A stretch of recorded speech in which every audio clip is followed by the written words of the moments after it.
Bonjour à toutes et à tous. J'avais envie de partager avec vous une vidéo en cette fin de confinement et puis cette fin de confinement qui marque effectivement le début d'une nouvelle période et puis vous dire un petit peu comment je vois ça et puis bien sûr avoir aussi vos retours et vos commentaires comme d'habitude. Alors c'est vrai que du point de vue de l'ego, on peut se dire ça y est, on va enfin souffler, on va avoir un petit peu moins d'interdits, on va commencer à pouvoir revivre. Et puis moi le premier, c'est vrai que c'est agréable, il y a plein de choses que j'ai envie de refaire. Je pense que c'est important de bien comprendre ce qui est en train de se passer. Ce déconfinement, c'est pas la fin de la mascarade, hein, c'est pas la fin de toute cette comédie, au contraire, c'est juste le début. Je dirais que c'est maintenant que les choses sérieuses commencent. D'une part, on sait qu'ils ont déjà prévu d'autres vagues avec du reconfinement possible dans quelques mois. Puisque l'objectif, effectivement, c'est de détruire complètement notre façon de vivre, notamment de détruire les petites entreprises, l'économie, on va dire en général, de manière à ce qu'on devienne tous complètement dépendants de papa État, hein, du système, et que ça facilite effectivement la mise en place du revenu d'assistance, c'est-à-dire c'est l'État complètement qui va gérer nos revenus, comme dans un système communiste traditionnel, mais là évidemment au niveau mondial. D'ailleurs, David Icke a fait une nouvelle vidéo sur London Real TV il y a quelques jours. Alors pour ceux peut-être qui ne parlent pas anglais ou ou s'il n'y a pas de version française, comme ça je vous donne quelques éléments de ce qui a été dit dans cette vidéo. Et justement, David Icke insiste bien là-dessus, sur le but de ce confinement, déconfinement, reconfinement, c'est vraiment de nous rendre totalement dépendants du système. Et il explique à juste titre, hein, c'est que tant qu'on a nos propres revenus, finalement, on travaille pour gagner notre argent, quelque part, c'est un peu de souveraineté qu'on garde à l'intérieur de nous. Alors pour nous contrôler totalement, c'est important que l'argent il vienne à travers un revenu d'assistance, des subventions, etc. C'est ce qui fait qu'on est contracté, c'est ce qui fait qu'on est soumis et c'est ce qui fait que on accepte aussi bien sûr cette autorité extérieure. On consent également à ce que ce soit l'autorité extérieure qui subvienne tout simplement à nos besoins. Alors voilà, ça c'est quelque chose qu'il faut garder à l'esprit. Et puis pour faire le lien, oui, avec ce que je disais tout à l'heure, non, c'est pas, on ne va pas revenir en arrière. Oui, il y a certaines pseudo-libertés qui reviennent un petit peu, et puis ça fait toujours plaisir de pouvoir refaire des choses, des activités, etc. Mais il y a tout un monde, en fait, à mon sens, il y a tout un monde à réinventer, à imaginer, et surtout pas se dire qu'on va recommencer comme avant. De toute façon, quand on voit ce qui se passe avec les masques, ça va être très compliqué. Pour ma part, je sais que si dans un commerce le masque est obligatoire, je vais tout faire pour l'éviter, trouver d'autres endroits.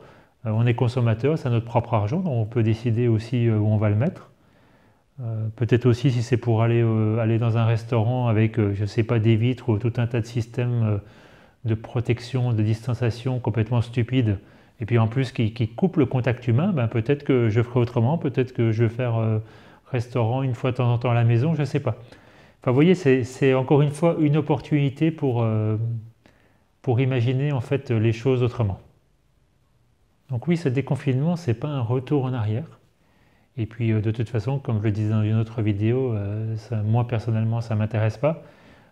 Grâce à tout ce que j'ai créé aujourd'hui et grâce à cette situation insupportable, j'ai encore fait un petit bond évolutif. Qu'est-ce que j'entends par là? La personne que j'étais il y a 2 mois, puis la personne que je suis aujourd'hui, il y a encore quelque chose qui a changé. Il y a 2 mois, j'étais encore choqué, sentais encore de la peur panique par rapport à l'intrusion que fait ce système dans ma vie qui me prive de mes libertés. Mais aujourd'hui, je sens qu'il y a eu un travail qui a été fait grâce à ça, et donc je dis encore une fois merci à tous ces cadeaux extérieurs. Je me sens plus fort, et je me sens prêt à passer justement à la nouvelle étape, celle de vivre le monde extérieur autrement, d'être confronté aussi au regard des autres, à mon regard sur les autres, je vais les appeler les masqués, on va dire, Et puis aussi à tout ce qui nous prépare, notamment les fameux tests de dépistage, où bah, ça va être aussi important pour moi pour travailler mon non-consentement, le fameux non-merci, sans violence, sans chercher à convaincre, sans même partir dans toutes ces réflexions, comme je peux en voir beaucoup sur Internet, qui sont passionnantes à propos de la personne morale, de la loi maritime, du code du commerce, donc comment sortir de ça et puis comment revenir à la loi de l'être humain, la loi de la Terre par exemple. Donc il y a plein de manières de faire les choses, mais moi en tout cas j'ai pas envie d'aller là-dedans, j'ai juste envie de regarder comment je vis ça à l'intérieur et puis comment j'affirme ma souveraineté, non pas pour me référer à une loi plutôt qu'à une autre, mais me référer à ma loi intérieure, celle de mon âme. Alors j'ai envie de dire un petit mot également sur le virus en lui-même, parce qu'on voit évidemment tout type de théories, d'informations sur Internet. Donc bon, je passe évidemment toutes les personnes qui vivent complètement dans la peur et qui attendent un vaccin, etc. Mais sans aller jusque-là, il y a plein de manières de voir les choses. Par exemple, si on prend les dernières explications justement de David Icke, bon, ben, c'est très très bien expliqué le raisonnement, comment ils en sont arrivés effectivement avec un test global qui reprend en compte un peu toutes les maladies respiratoires, ben, à faire avoir un cas de virus très important, de personnes atteintes très important, alors que finalement ils peuvent être atteintes de plein d'autres choses. Il y a aussi cette discussion à propos du fait que la 5G participe évidemment à créer des maladies respiratoires puisque ça a des effets sur ma capacité d'absorber de l'oxygène. Donc toutes ces théories conspirationnistes, hein, comme le disent les médias, qui évidemment ne le sont pas, puisque la conspiration, bah, de toute façon c'est quelque chose de caché, et puis là il n'y a plus rien de caché. Hein. Il suffit d'aller voir, je ne sais pas, sur le site du Forum économique mondial pour voir qu'effectivement bon, bah, le nouvel ordre mondial se cache plus du tout. Donc c'est plus une histoire de conspiration, bah, c'est une histoire de dire ok c'est comme ça, on sait que y a tout un tas d'éléments qui nous montrent que bon bah, a priori il n'y a pas de virus, ou ce virus il vient de la technologie, ou il a été créé pour évidemment provoquer une crise sanitaire, etc. Mais au-delà de tout ça, au-delà de tous les experts, contre-experts, etc., est-ce que l'idée même qu'un virus puisse exister, l'idée même que je puisse attraper un microbe, l'idée même en fait que je sois malade, c'est pas quelque chose sur lequel on pourrait peut-être s'arrêter et puis regarder avec justement une autre conscience de quoi il s'agit réellement. C'est quand je vois avec leur masque maintenant, ils ont aussi la visière a priori parce que ça se transmet par les yeux. Peut-être demain le gouvernement va dire que ça passe par les cheveux, les oreilles. Alors bon, je sais pas comment les gens vont se protéger, mais donc ça fait rire et en même temps ça nous ramène à notre peur du monde extérieur en général. Alors, on est toujours en train de se protéger de quelque chose, alors qu'on est entouré justement de nature, de microbes, de bactéries, de tout ce qu'on veut. Donc, ben, soit effectivement je choisis de me protéger à tout prix de tout ce qui m'entoure, soit au contraire ben, je regarde pourquoi ce qui était en harmonie n'est plus en harmonie. Parce qu'une maladie c'est à propos de ça. C'est à propos de ce qui se passe à l'intérieur de moi, à propos du conflit à l'intérieur de moi, à propos du désordre à l'intérieur de moi. Donc oui, peu importe finalement que ce virus, il ait été identifié comme un virus, qu'il ait été créé à partir de technologies, qu'il soit provoqué par la 5G, que ce ne soit pas un virus, mais finalement un ensemble de maladies respiratoires qui ont tous été diagnostiquées comme un virus. Ce qui est important, c'est que moi je me rappelle que dès que j'ai quelque chose qui ne va pas à l'intérieur, eh bien mon corps va le manifester. Donc il va le manifester sous X formes, et notamment sous la forme de maladie. Donc bien, quand je vois cette maladie, que ce soit un virus extérieur ou un cancer, par exemple, tout d'un coup les cellules de mon corps qui commencent à avoir un comportement qui n'est pas normal, à se multiplier, à devenir, on va dire, cancéreuses, hein, si on accepte de rentrer là-dedans, peu importe. Mais dès que j'ai quelque chose qui se passe à l'intérieur de moi, Je dis ok, qu'est-ce que c'est la maladie? C'est juste en fait une manifestation dans mon corps d'un conflit à l'intérieur de moi. Alors le conflit, c'est toujours les mêmes choses, on en a déjà parlé plusieurs fois. C'est le conflit entre l'être et l'avoir, hein. C'est mon ego qui veut aller quelque part et puis mon être qui lui me pousse à grandir. Et puis je résiste et puis il y a quelque chose qui se passe. Voilà, donc bien garder ça à l'esprit avec tout ce qu'on entend, même ce que j'ai envie de dire qu'on entend qui a beaucoup plus de sens pour nous. Après, on voit aussi qu'il y a toute la communication autour de Didier Raoult, le docteur, professeur qui s'occupe de l'Institut marseillais. J'en ai vu une encore il n'y a pas longtemps. Alors c'est vrai que c'est quelqu'un, il donne un petit peu d'espoir parce qu'on voit que c'est quelqu'un qui trouve que tout ça c'est exagéré, que c'est une occasion pour créer des lois, pour contrôler un peu plus les gens. Et je pense que sincèrement, effectivement, c'est quelque chose qui ne lui plaît pas. Après, il précise quand même bien que une épidémie, ça arrive dès qu'on met des personnes ensemble, donc il faut faire attention quand même. Oui, effectivement, dès qu'on met des personnes ensemble, eh bien, il y a des échanges qui se font. Il y a plein d'échanges qui se font. Et c'est pour ça qu'on est là sur cette terre. On n'est pas là pour se protéger et puis avoir peur de notre ombre. Je crois que d'ailleurs, c'est dans une vidéo que Guy, elle dit que la peur, c'est l'ombre de l'amour. J'aime bien cette expression parce que finalement, c'est exactement ça. Vous savez, c'est ce petit voile de mensonge qui est devant l'amour, en fait, qui est devant la vérité, devant la toute-puissance qu'on a à l'intérieur de nous. Alors je m'écoute parler et puis ça me fait penser à quelques commentaires que j'ai vus sur ma dernière vidéo où des personnes disaient que mon discours c'était bien, c'était gentil, c'était super, mais bon, quelque part c'est un petit peu encore la théorie ou la pensée positive, c'est qu'au final tout ça c'est bien beau de travailler sur moi, mais si on ne se bouge pas les fesses entre guillemets, le nouvel ordre mondial il va continuer son programme et puis il va continuer, il va aller jusqu'au bout et donc il serait temps de faire quelque chose. Mais je comprends aussi les personnes effectivement qui ont ce genre de réaction, parce que oui, quand on voit la puissance de tout ce qu'ils essayent de faire, évidemment qu'on a envie on a envie de réagir, on a envie de créer notre vérité, on a envie de descendre dans la rue, on a envie de les pousser, de sortir du gouvernement, de recréer un autre monde, etc. Et c'est certainement ce qui va d'ailleurs arriver d'une manière ou d'une autre. Et puis ça peut donner effectivement l'impression de dire ok, c'est moi qui crée tout ça, donc je vais regarder ce qui se passe à l'intérieur, puis je vais travailler sur moi. Donc ça peut donner l'impression effectivement de quelque chose un petit peu théorique, un petit peu passif.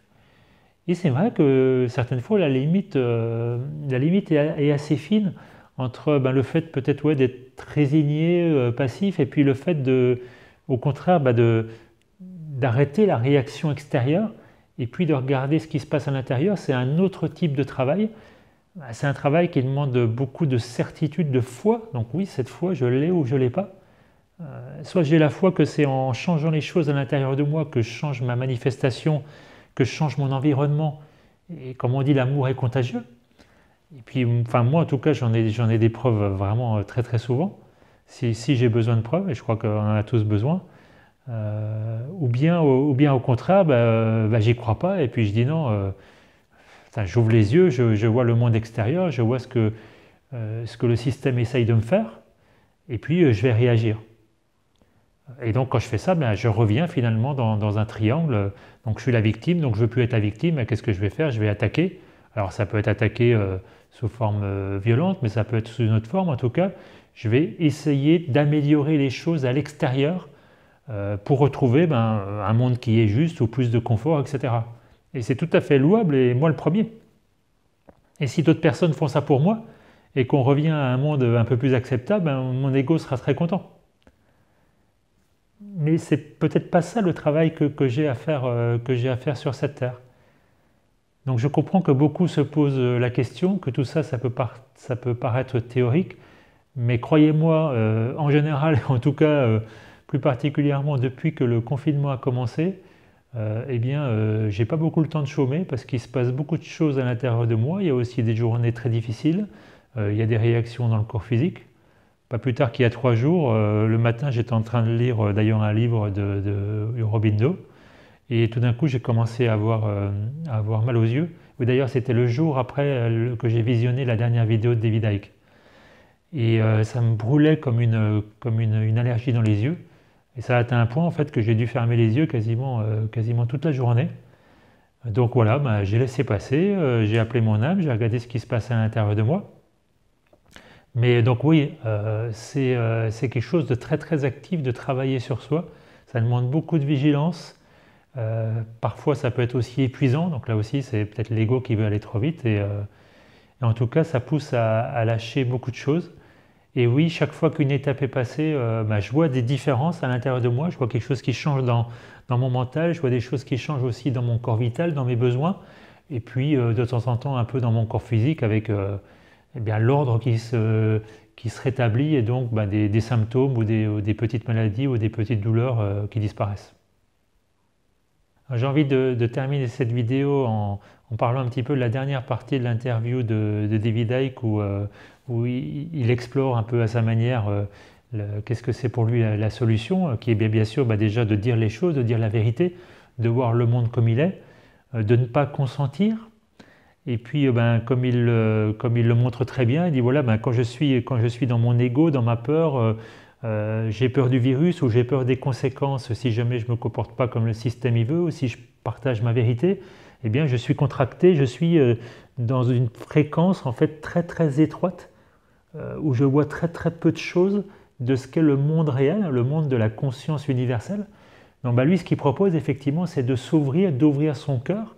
Non pas le cœur physique, hein, mais même pas d'ailleurs le cœur vital, on ne parle même pas de chakra, c'est plus encore ce qu'il y a derrière.